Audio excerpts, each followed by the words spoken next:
መጨከን ትችይበታለሽ ማይ ማይ ታያለሽ ልጅ የምትሰሩን ስራ ምንድን ነው?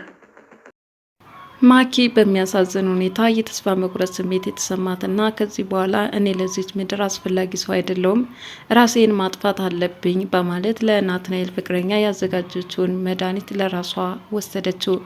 ይህ መድኃኒትም በህይወቷ ላይ እጅግ በጣም አደገኛ የሆነ ሁኔታ ላይ እንድትወድቅ አደረጋት። ወዲያውኑ ቤተሰቦቹ ተሰብስበው አፋፍሰው ወደ ሆስፒታል ቢወስዳትም ቶሎ ልትነቃላቸው አልቻለችም።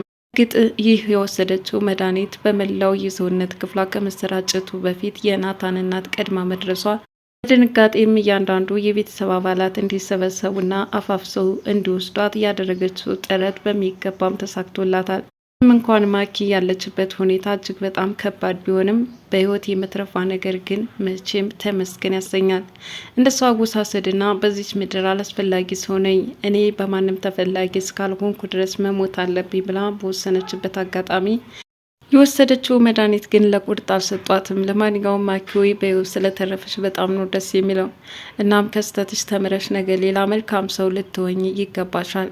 አንዳንዴ ስህተቶች ምን ያህል ዋጋ እንደሚያስከፍሉ በማኪ ህይወት መረዳት ይቻላል። ማለትም የማይፈልጋትን ሰው ለኔ ካልሆነ እያለች እየተጋተተች ያለችበት ሁኔታ ራሷን ህይወቷን እንድታጣ ሊያደርጋት ነበር። ሰላም የሮዛ ድራማ ተከታታዮች እንደምን አላችሁ? በያላችሁበት በዓለም ዳርቻ ሰላማችሁ ይብዛ እያልኩ የቀጣዩን ክፍል ይዤላችሁ መጥቻለሁኝ። የቪዲዮቹ መጨረሻ መነሻ ስናደርግ እንግዲህ በባለፈው ክፍል ማኪ ከመርዟ ጋር እየታገለች ነበረ። በቃ መሞት ነው ያለብኝ አለች። ምክንያቱም የምትወዳትና ሚስጥር ስታዋያት የነበረችው ቲና የናቲ ፍቅረኛ ሆና መከሰቷ ነበር። ናቲ እንዴት እንደዚህ ታደርጋለህ? አንቺስ ቢሆን ጓደኛ የሆነች ሳለ ጭራሽ ደግሞ ናቲን አፈቅረዋለሁ ብለሽ እዚህ ቤት ድረስ ተከሰትሽ በማለት ያኔ ተናዳ በተመረዘ መርፌ ልትወጋት ባሰበችበት ሰዓት ናቲ ግን ምንም አያገባሽም፣ ይህ የኔ ህይወት ስለሆነ አይመለከትሽም፣ የፈለገኝን መርጬ ማግባት ደግሞ መብቴ ነው፣ ፍቅረኛ እንዳመጣ ስትጨቀጭቁኝና ናላይን ስታዞሩት ነበር።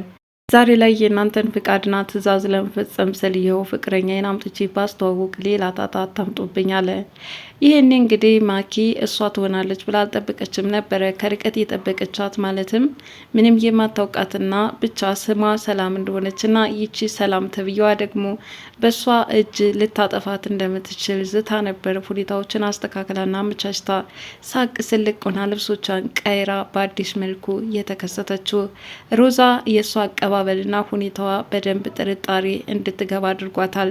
ይሄ ነገር የሆነ ነገር አለ አልዛብ እንዲህ በጸባይ ተቀባብታ አምራና ተሸማሙራ ባልቀረበች ነበር። ምክንያቱም አንዲት ጎባኗ ወደ ቤት ልትመጣ ነው። ናቲ እውነት ፍቅረኛውን እየጎተተ ሲመጣ ጥሩ ስሜት ሊሰማት፣ ስለዚህ ማኪ የሆነ ነገር አስባለች፣ እሷን መጠበቅ አለብን እያለች በጥንቃቄ በትኩረት ነበር ስታያት የነበረው። ሆኖም እንግዲህ ራሷ ሮዛም ቢሆን የተሸወደችበት አጋጣሚ ነበር የተፈጠረው። ሳሎን ላይ የተከሰተችው ሰላም ሳትሆን ቲና ነበረች። ቲናና ሮዛ ክፉኛ ተፋጠጡ። ምክንያቱም ለምን እሷ ፍቅረኛው ሆነች፣ እንዴት ሰላምን ትቶ ሌላ ሴት አመጣ የሚለው ነገር። እውነትም ሮዛ የእህትነቷን እጅግ በጣም በሚገርም ሁኔታ ለወንድሟ ጠበቃ መቆም አልፈለገችም። ይልቁንስ በሴት ልጅ ላይ የሚደርሰውን በደል ለመከላከል ክንዶቿን ፈርጠም አድርጋ ተሰለፈች እንጂ ወንድሟን ተሳድባና ተቆጥታ በዚህ ብቻ ያላበቃው ወደ ሰላም በማምራትም ሰላም ምንም እንዳይሰማሽ በተፈጠረው ነገር ነገ ሌላ ቀን ነው፣ ሄልን ግን ምን እንዳሰበና ምን ማድረግ እንደፈለገ እጠይቀዋለሁ፣ አሁንም አልለቀውም እያለች ከስር ከስር እየተከታተለች ሮዛ ወንድሟን ማስጨነቋን ቀጥላበታለች። እንግዲህ በእድሜ እሱ ታላቋ ሲሆን እሷ ደግሞ ታናሽ እህት ናት። እንደ ታናሽ እህት ግን በጣም በሚገርም ሁኔታ ከወንድሟ በላይ ያስተሳሰብ ብስለትን ታድላለች። ከዚህ በፊትም ታናሽ ነኝ ሳትል ብዙ መስዋዕትነትን ከፍላለታለች። አሁንም ካጠገባቸው ያለችው እወዳታለሁ የሚላትን በሰራተኛ መልኩ እየኖረች ቢሆንም እሷ ግን አንድ ቀን ሰራተኝነቷ ታይቷት ወይም ተሰምቷት አያውቅም። ይልቁንስ የናቲን ሀሳብ በመደገፍ ከሰላም ጎን በመቆም እሷን ጥብቅና እየቆመችላትና ፍቅራቸው ስኬታማ እንዲሆን ማኪን ተንኮል እያከሸፈች የቆየች ጀግና እህት ናት። ዛሬም ታዲያ ናቲ ፍራንክ በሰራትና እውነት ነው ይችን ልጅ ያመጣት ወደ ቤት ምን ሲያደርግ ነው? እንዴት እዚህ ሴት አስቀምጦ ሌላ ሴት ሊያመጣ ይችላል? በማለት እንደዛ ተናዳ እየተበሳጨ ናቲን ስታናግረው፣ ናቲ ደግሞ በቃ ፍቅረኛዬን አምጡ አላችሁ፣ ምን ላድርግላችሁ? ከዚህ በኋላ እንደውም በአጭቅጭቆ ደስ ይለኛል በማለት መንገዱን አጠረ። የኋላ ኋላ ግን የማኪ ክፋት እውነታውን እንዲወጣ አደረገ። የተመረዘ መርፌዋን በመያዝ ቲና ወጋሻለሁ፣ አለዛ ደግሞ በህይወት እኖራለሁ ካልሽ ከዚህ ቤት ልመበለሽ እኔ ወደ አዘጋጀሁልሽ ቦታ ትሄጃለሽ ስትል እጇን እየጎተተች ልትወስዳት እንደምትፈልግ ነገረቻት። እሷም የት ነው የምትወስጅኝ አለቻት። ሲመስለኝ የማኪ ጉዞ ወደ እገታ ይመስለኛል።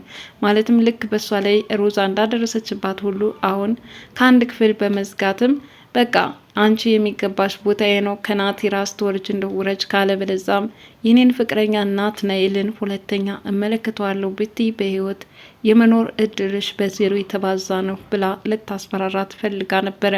ይሁን እንጂ ናቲ በዙሪያዋ እየተሽከረከረ ቲናን ይጠብቃታል። ምክንያቱም ከማኪ የሆነ ጉዳት ሊደርስባት እንደሚችል ያውቃልና። እናም የተመረዘውን መርፌ ይዛ ምን ልታደርጊያት ነው? የትም አትሄድም፣ አርፈሽ ተቀመጥ ሲል ማኪን አፏን አስያዛት። ማኪ ሆይ ከዚህ በኋላ የእብደት ደረጃ ላይ ናት። ወደ ክፍል በመግባትም ስቅስቅ ብላ ለቀሰች። እያንዳንዱ የተነጠፈ አልጋዎች አንሶላ ራሱን ተወረውር ገብታለች። ናትናኤል እናትም በቃ ወደ ተዘጋጀልሽ ስፍራ ልውሰድሽና እዛ አረፍ በያለቻት። ምክንያቱም እዛ ቤት ከቆየች ረብሻዋ የሚቀጥል ይሆናል። ስለዚህ ሰላማቸውን ስለሚፈልጉት አሁን የናቲ እናት ከልጇ ጎን ከመሆን ውጭ አማራጭ አልነበራትም። እስካሁን ድረስ እንዴት ማኪን ትተህ ሌላ ታገባለህ እያለች ስትሟገተው እንዳልነበር ሁሉ አሁን ግን የመጣችውን ቲና ተቀብላታለች ማለት ነው። በእርግጥ ቲና ከጠበቀችው በታች ሆኖ እያገኘችው የቤተሰቡ ቅዝቃዜ ድራማውን ለመተወን ስለመጣች እንጂ በትክክል ፍቅረኛ ሆና የቤተሰቡ አቀባበል ከሚጠበቀው በታች ሆኖ በማግኘቷ በጣም ነው እየደበራት። ስለዚህ በቤተሰቦች ተቀባይነትን አላገኘውም፣ ወደ መጣሁበት እመለሳለሁ ስትል ከሮዛ መካከል ነበረ ለናትናኤል የነገረችው። ናትናኤል ታዲያ እንደ ደበረሽ አውቃለሁ፣ ግን አይዞሽ ነገሮቹ ይስተካከላሉ። ለማንኛውም እንዲህ ስለመጣሽና የሰው ሕይወት ስለታደግሽ በጣም ነው የማመሰግነው በማለት ምስጋና ያቀርብላታል። ሆኖም እንግዲህ ከናቲ ጋር የተመካከሩበትን በሚገባ አሳክተዋል። የሰላምን ህይወት ለመታደግ ሲባል ከባባድ ፋውሎችን ለመስራት ተገደዋል። እንግዲህ በዚህ ሁኔታ የቀጠለው የሰላም እንዲሁም የናትናኤል ፍቅረኛ እየጎመራ መጣ። እንደውም በመጀመሪያ ቲና መታሳለ እንደ ፍቅረኛ አቅፏት ሲገባ ፎንቃ ገብቶልሻል፣ መቼም እንደ ቀናሽ ተስፋ አድርጋለሁ የኔ ቅናተኛ፣ ስለምወድሽ ደግሞ ይህንን አደረግኩ በማለት በሀሳቡ እንደተስማማችና ፈቃደኛ እንደሆነችም ስትገልጽለት ነበር። በዚህ የተደሰተው ናትናኤልም ሮዛንም ያው ይቅርታ በመጠየቅ እውነትን ፍቅራቸው እንዳለና ፎን ተብሎ የተደረገ እንደሆነ አስረድቷታል ማለት ነው። ከምንም በላይ እንግዲህ ሮዛ ምን ያህል እንደተናደደችና እንደተበሳጨች የተመለከትንበት ፓርት ነው። ዙሮ ማኪን የተከላከልንበት አንደኛው ዋነኛ ምክንያት እኮ ሰላምና አንተ ስለምትዋደዱ ነው። ያ ሁሉ ወሬ ያ ሁሉ ዲስኩር ውሸት ነው እንዴ? ልጅቷን አውቀ ስታንጓልላት ነው አለያም ደግሞ በእድሜዋ እየተጫወትክ ነው ስትል ወንድሟን በጣም ነቀፈችው። አቶ ናትናኤልም እረ ችግር የለም ሁሉም ነገር በጊዜው ይሆናል፣ ለጊዜው ሰላምን ከጥቃት ለመከላከል አለያም ደግሞ በእናቴ ተቀባይነት ስለማታገኝ ያደረግኩት ይህንኑ ነው ሲል ነገራት። ሰላምም ወደ ሰላሟ ተመለሰች ማለት ነው። ለማንኛውም በሰላምና በናትናኤል ፍቅር ምንም አይነት ቅራኔ እንዳይገባባቸው ከሚመኙት መልካም እሳቢዎች መካከል አንዷ እኔ ነኝ። እንኳን ደስ ያላችሁ። ማኪ ወይ ደግሞ እግዚአብሔር ምሕረቱን ይላክልሽ እያልኩኝ አሁን ከሆስፒታል ከተኛሽበት አገግመሽ እንድትወጭና ከስተትሽ ተምረሽ ሰላምንም ይሁን ናትናኤልን ይቅርታ ጠይቀሽ እዛ ቤት በሰላም የምትኖርበት አለያም ደግሞ ናቲን አገባለሁ ብለሽ ከሆነ እየመጣሽው የራስሽን አላማ ይዘሽ ወደ መጣሽበት ብትመለሽ መልካም ነው ብዬ ማስባለሁኝ። ምክንያቱም ናቲ መቼም ቢሆን ወደ አንቺ ፊቱን እንደማያዞርና እንደማይወድሽ በእርግጠኝነት ደጋግሞ ነግሮሻልና፣ ስለዚህ ከማይፈልግሽ ሰው ጋር ጊዜሽን ከማጥፋት ጊዜውን በአግባቡ ትጠቀሚበት መልካም ነው ብዬ አስባለሁኝ። የናትናኤል እናትም አሁን ወደ ልጇ ውሳኔ እየተመለሰች ብትመጣም ዞሮ ዞሮ ግን አሁንም እውነተኛ ፍቅረኛው የሆነችው ሰላም እንደሆነች ካወቀች ግን መቼም ታንቄ ልሞት ማለታቸው የማይቀር ነው። ታዲያ እንዴት ነው ራሳቸውን ከነዚህ ነገሮች ሊከላከሉ አሊያም ደግሞ እናቱ ስሜታዊ ሆና እንዳትሞትበት ማድረግ የሚችለው? እውነትም ናቲ ዛሬ ላይ ያደረገው ለእናቱ ደህንነት ጭምር ነበረ። ሆኖም እንግዲህ ዛሬ ላይ የተሳካለት ሲሆን ቀጣይስ ምን ሊሆን ይችላል? ጣፍንታቸው በጣም ከባባድ ነገሮች የሚገጥማቸው ይሆናሉ። ያው ፍቅር ቀላል አይደለም፣ መስዋዕትነት ያስከፍላል። ይህን መስዋዕትነት ደግሞ በትዕግስትና በጽናት ለማለፍ ጎበዝና ጠንካራ ሆኖ መገኘትን ይጠይቃል። በቀጣይ ክፍል ምን አዲስ ነገር እናያለን እንመለከታለን። ተከታትዬ ማቅርብላችሁ ይሆናል። ለዛሬ ሮዛ ድራማ ይህንን ይመስል ነበረ። ለዚህ ቻናል አዲስ የሆናችሁ ሰብስክራይብ ያላችሁ ቤተሰብ እንድትሆኑ በትህትና ጠይቃለሁ። ባይ ባይ።